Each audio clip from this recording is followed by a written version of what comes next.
Hello everyone, hope you're well, thanks for watching. I feel like it has been ages since I've done a video. I feel like it has been so long, and it's probably only been 5 days, if that. But what shocked me today, I've been thinking for a while, I must be coming up to about around a year from when I started the channel, when I started at least this playlist, because I've had a channel a bit longer. So I keep meaning to look up how long that was going to be, how far off I was, and so on and so forth. And then I was on the phone earlier, FaceTiming my sister to say happy birthday to my niece, who's 3 today, I can't believe it. And it popped up a little alert in the corner saying that it had been 1 year since I released the video about the Leasehold Scandal. And I was like, wait, what? That wasn't my first video. That was like my 28th video. Possibly even longer. I'd, been going at least a month by the time I'd done that. I used to do obviously daily videos. So I had a look, and sure enough, yeah, it's been a year since I've done that one. And I started over a year and a month ago, sorry. So I'm into year 2 now. And I thought, you know what? There's me thinking, oh, I must keep an eye out for when I'm coming up to my year. I can do a year anniversary video. I've missed it. So I thought I could do a kind of what I've learned in the past year. I'm not going to sit here and talk about YouTubey stuff, but what I am going to look at is just what's happened in that past year. Because like seeing the Leasehold Scandal one pop up, I know I mentioned recently in another video that I've literally just sorted that. I signed a piece of paper and sent the money across to Persimmon and my solicitor last week, maybe the week before. They sent it all back confirmed. I asked my solicitor if I'm allowed to speak freely. They said, yep, do what you like. There's no take-backs now, so the gloves are off. I can do what I want. And I'm absolutely chuffed because basically, as I mentioned in the Leasehold Scandal video all that time ago, 1 year ago today, they lied to me when I bought my house. They said that I had to, that I could buy it. They said that buying a leasehold house wasn't a big deal. You could buy the freehold after 2 years for £500. It was a technicality. Everyone had to do it. It's part of buying a new house. Our solicitors brought up the fact that it was leasehold, and I said to them, yep, this is how I understand it, and they just carried on like that. Was completely fine. And then 2 years in, well, about 18 months in, I said to Persimmon, right, we're 6 months away. I'd like to get this done so that the second we're eligible, we've got it in hand. We're the freeholders. It means that we own the land the house is on, which you think is the most important part, because the house, I don't know, could fall down and then they could tell us they don't want to build. I don't know. All sorts of potential legal mumbo jumbo could have been there to abuse us. So I just wanted that piece of paper to be sorted. When I asked for the price, they wanted like 9 grand for it, and we went back and forth, and they were so rude the whole time. And the whole video is not going to be about that. If you want to watch it, I'll have done the card at the top to show you that video if you've not already seen it. But they were so rude, so arrogant. They were totally horrible. I've never dealt with a company more horrible than Persimmon Homes. They were absolutely outrageous. So we went back and forth to the point where I found the guy that sold me the house on Facebook and got him to commit in writing that he'd told me that it was going to be £500, and then I went to their regional chairman, one of the highest guys on the thing, and told them over the phone what I had in writing, forwarded it to him, and he replied, you had me over a barrel, I have to do what you want. They then tried to add in all these stupid clauses, and we had loads of issues with that, and that's why it took a year of me just going nuts. I was already months into it when I did that video because I was so stressed, but we got to this point where they basically agreed. So after agreeing the 500, I told all my neighbours. I got them to move a load of other clauses off, told my neighbours about that. So then they were a little bit apprehensive to help me because I told my neighbours. But I was like, well, I'm not going to sit here in my house and see all my neighbours spend tens of thousands of pounds on nonsense and tying themselves into all these clauses. I want to be free and I want them to be free. So I told them. So then we were arguing over one last thing. They didn't want to give me it because they felt I'd tell my neighbours. So I'd agreed that I wouldn't. And then they've not made me sign anything. I said I wouldn't. I said I'm happy to sign whatever. I've never signed anything. So I'm just like, screw it. If my neighbours ask, I'll let them know. But we've got an agreement now where they have no permissions on the house after 10 years, which is fine because we're not going to be, I haven't got any money. I'm not going to be building any conservatories or extra rooms on the house. And if I want to, if I suddenly find the money to do that, it's 250 quid to them for permission to do it. Other than that, I'm free. If I want to sell the house, the next people are the same. They can do that. That's all I've been nervous about. So I feel like that video really worked because that got shared around the whole of the, what's it called? The National Leasehold Scandal group. That could easily have been my most watched video, because it's about 1,100 views, maybe 1,000 views, I can't remember exactly, but they share it every time someone says, should I buy a persimmon house? They share my face off, me talking about persimmon, off to these people. So it's quite funny being in this Facebook group and just seeing my face pop up every now and again, because then I add little updates behind it, like, oh yeah, I'm the man from the video, blah, blah, blah. So that's quite cool. That's probably the closest I've come to, like, ooh, I'm a slight bit of a YouTube, you know, it's not a viral video because it hasn't gone viral, but it's being shared by other people that I don't know. It's being passed around as wisdom, as my example, as my battle with them. And that was quite an exciting thing. And that on its own would have been quite a nice, like, oh, I did something on YouTube and it's getting shares. I mean, yeah, I'd like it to be hundreds of thousands of views, and I'd like to be, you know, on the telly talking about it, shaking my fist at persimmon or something, but you can't get everything you want. It's weird looking back and thinking, I still really don't know what I'm doing a channel about. That's kind of the main thing. I'm 6 minutes into this video and I realise I've not gone to my main point. I remember I did several videos throughout the year about not knowing what I wanted this channel to be. I started it, video 1, which again I'll try and put up here in a little thing, is just me looking down at an iPad and just saying, I don't know what to talk about. Kev told me to do my blogs on a vlog because he said if I didn't, he'd throw a brick through my window. So here I am doing a vlog, blah, blah, blah. Annoyingly, that was my most watched video by like 800 or 900 videos for a while, and I felt really annoyed with myself because I'd done such a low-key, terrible video of me just looking down at something. Someone actually said, why don't you prop your iPad up at least? And then, you know, it's evolved over time. It's funny thinking that's how low I started, because it has evolved. When I look through the videos, I had lighting issues for the first 50 videos, and then I bought a lamp, which I don't even use anymore. It's up there somewhere, I think. I don't know where it's gone. Where's it gone? Crikey. I don't know where that's gone. I now use just the house light because we moved our kitchen around. I used to just sit in front of the wall. Now I obviously have this curtain behind me, which I'm learning is at the kind of the mercy of the light outside because it's a bit brighter today. I got a webcam, which I just don't use as much now because updating on it. Everyone talks about the C920 camera, it's the big vlogger camera. And I got it from my sister for my birthday. And it is all right, but it's not as good as an iPhone, I find. And also, rendering on my laptop, I put it all together, edit it all up, chop it all about, press upload, and it takes a good 40 minutes from my laptop. Whereas if I render it all on my iPhone, which I've been doing for the past 250 odd videos, I literally just cut it all up in movie, you know, put the fade in, fade out stuff on the end, press upload, and it's uploaded onto YouTube within 3 minutes. And I'm just like, why would I want to do it on a laptop? The video quality hasn't been better. I don't know whether there's something I need to be doing on my laptop. If anyone's watching and has a tip on why my laptop takes 10 times longer than my iPhone does, then let me know, because it's insane that it takes that long. The Logitech camera thing also isn't particularly meant for Macs. It's not supported as well on a Mac, so that's always been a bit difficult. I have to twiddle around with a load of settings, otherwise it starts getting this wobbly line thing in the background. So I have learned a lot. I feel like my videos are slightly getting better every now and again. Like I stopped doing just horrible blue words in the corner and I started doing the purple box with the orange around it to make it stand out, because I thought that way I could put it over anything, whatever I want. I started more recently having like a gap and then putting white text down there, because frankly that's how everyone who's big into YouTube seems to do it. That's just seems to be the de facto, this is how a title should be. So the only time I don't do that now is if like I had white there and writing white text over it didn't work, and then I'd just go back to my old purple box. But I mean, I wish I was more artistic. I wish I could make them fancier. I don't have the brains to kind of tweak all of that stuff and do well with it. As I mentioned, I don't really have a theme. I feel bad because it's become a bit of a stomping ground for me, venting about the difficulties of the system with the whole of, you know, Ollie's diagnosis process.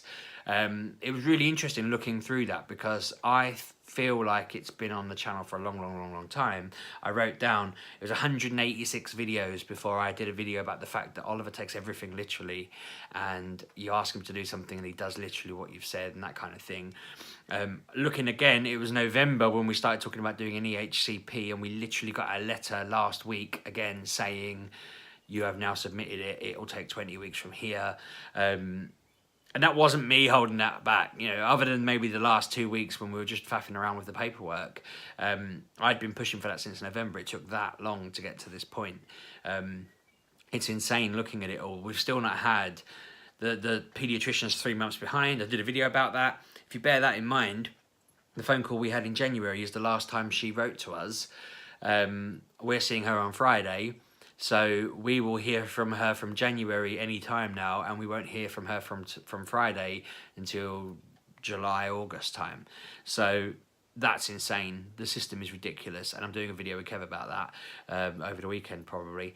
The system is mental, and I can't believe that that is how long it's all taking. People say the process takes 2 years. I'm slightly nervous that we're not even 6 months into that 2 years because of how insane a lot of this has been. We're still getting the school stuff sorted. I know the diagnosis isn't the be all and end all, but it is insane how how little progress has been made. I couldn't think of the right word I wanted to say there. When I was doing the channel, Kev had suggested I literally just talk about my stupid cartoon life. So there's plenty of videos of me trying to open a tin of tuna and just failing. The day I sat to do a video in the car and had a go at somebody by mistake. Like I think I'd shouted something along to music, and then this guy thought I was shouting at him, and then he was starting to get Larry out the window, and I cut somebody up another day and they started going nuts, and it was like, oh, I didn't mean, well, I can't remember how it happened. I don't think I cut them up. I think they thought I was telling, whatever, they were going nuts. So it's like all these random times, and I pulled up to do a video in a car park and someone's just lost their mind for whatever reason.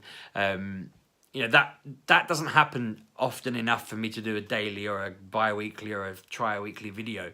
You know, I do lead a stupid life where things happen. I have lots of random things like that. Sometimes they're not quite appropriate. Like I don't want to talk about it like I'm sounding like I'm mocking someone because it's just a bit awkward. But things happen and you're like, oh, that would have made a good video if it wasn't a little bit touchy. I did some really fun videos. I think my favourite videos, they're so old now actually looking at them, is I did a couple with the kids where we did a sour warhead challenge video, me and Emily did, back when I was calling her lamp up on all the videos, which was horrible. And then we did a horrible flavoured jelly bean video together, which watching back is really cute because even though it's a year ago, they both seem so little. I mean, I'll put a link to the jelly bean one above as well because I think that's just particularly cute. Oliver trying to help me in that. And we didn't do any more challenges. We had loads of other ones lined up and we never really got around to doing it. I think it's just getting the time to set it all up around the table, and I think the kids find it hard, or Ollie was finding it hard to sit still and concentrate in the video, which isn't his fault, you know what I mean? At the time, I didn't know why this was a problem. We hadn't really thought about why. It was just he didn't feel comfortable doing it, so I don't make him do anything he doesn't want to do, obviously. It just seems weird to think I've been doing this more than, I've been doing it like 13, 14 months now. And I mean, I still don't feel like, when I start a video, I sit there going,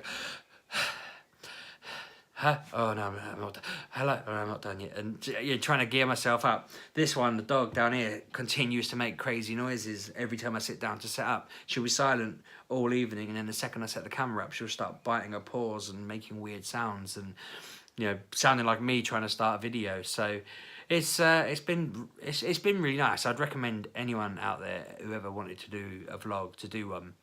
I think the bits that I really enjoy are the fact that I share my concerns and stresses or whatever, and people help me with that. That's been really useful because, as you can imagine, from like September onwards, it's been pretty stressful, really, with the whole Ollie thing. And bless him, like I really want him to be happy and comfortable and, you know, enjoying life. And it has been like 1 step forward, 4 steps back constantly.